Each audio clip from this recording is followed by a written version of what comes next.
सामाजिक सेवा करना सबसे बड़ा धर्म होता है। समाज सेवा के कार्य होते रहने चाहिए। राजनीतिक पार्टियों या फिर सामाजिक सभी समाज सेवा के कार्यों में जोर देती हैं। इस वक्त हम मौजूद है जनपद मुजफ्फरनगर पे। यहाँ पर भारत विकास परिषद सम्राट शाखा द्वारा एक टीबी ग्रस्त लोगों को पौष्टिक आहार का वितरण किया गया है, जिसके मुख्य अतिथि रहे डॉक्टर लोकेश चंद्र गुप्ता जी, जो कि जनपद मुजफ्फरनगर जिला चिकित्सालय के क्षय रोग अधिकारी हैं। सीधा बातचीत कर लेते हैं। सर, इस तरह के प्रोग्राम होते हैं और पौष्टिक आहार का वितरण होता है, इसका मेन मोटिव क्या रहता है? थैंक यू वेरी मच, आपका धन्यवाद, क्योंकि आपके माध्यम से आम जनमानस तक ये मैसेज पहुंचना ज़रूरी है। हमारे माननीय प्रधानमंत्री श्री नरेंद्र मोदी जी ने 2025 तक हिंदुस्तान को टीबी से मुक्त करने का बीड़ा उठाया। उसमें सारी जांचें, इलाज और सब फ्री। उसके अलावा हर मरीज का पूरे इलाज के दौरान 500 रुपये प्रति माह उसके अकाउंट में जाता है। फिर हमारी जो राज्यपाल हैं आनंदीबेन पटेल जी ने एक मोटिव शुरू किया कि सामान्य जितनी भी जन संस्थाएँ हैं, जो NGOs हैं या जो लोग भी सक्षम हैं, वो आगे आएँ और हमारे 6 रोगियों को गोद लें। गोद लेने का तात्पर्य सिर्फ इतना है कि उनको प्रति माह पोषण के लिए कुछ पोषण पोटली दें, और उस पोषण पोटली का बहुत ज़्यादा नहीं होता। मैं समझता हूँ कि जो भी सक्षम इंसान है उसके मन में कभी ना कभी ये ज़रूर होता है कि मैं किसी के लिए कुछ करूँ जो अक्षम है। और जो हमारी ये भारत विकास की सम्राट शाखा है, मैं इसका हृदय तल से धन्यवाद, आभार प्रकट करना चाहता हूँ कि ये हमेशा अग्रणी रहते हैं।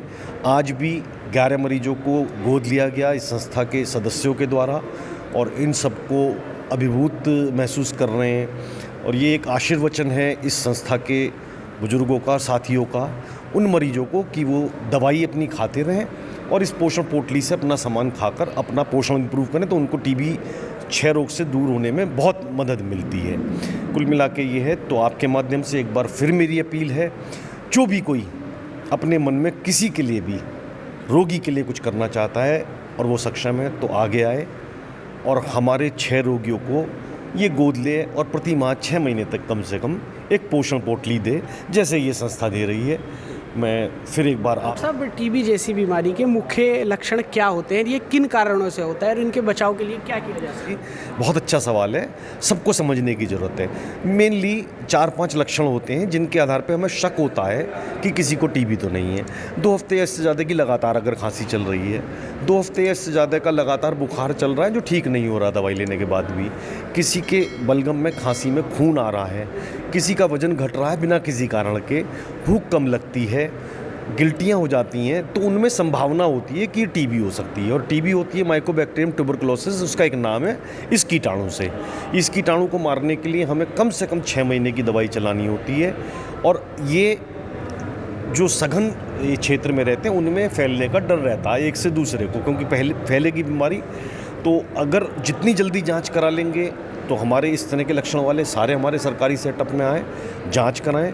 अगर टीबी होगी तो प्रभु कृपा से, ऊपर वाले की दुआ से वो 100% ठीक हो जाएगा, जिस तरह की व्यवस्था इस समय सरकार के द्वारा की गई है। जो जिला चिकित्सालय नहीं पहुंच पाते, आपके डॉट सेंटर भी स्थान पे, वो कैसे बेनिफिट ले सकते हैं? आपने अच्छा होमवर्क किया हुआ है। देखिए, हमारे पास 32 लैब हैं जहाँ पर हम जाँच करते हैं पूरे मुजफ्फरनगर में। अभी एक नया सिस्टम शुरू किया, एक आयुष्मान आरोग्य मंदिर सरकार ने बनाए हैं, उन सबको भी हम लैब मान सकते हैं। पहले हमारे पास 32 थे, 34 लाख की आबादी, तो तकरीबन 1 लाख पर एक लैब थी, मतलब 1 लाख मरीज एवरेज एक लैब पर जाएंगे।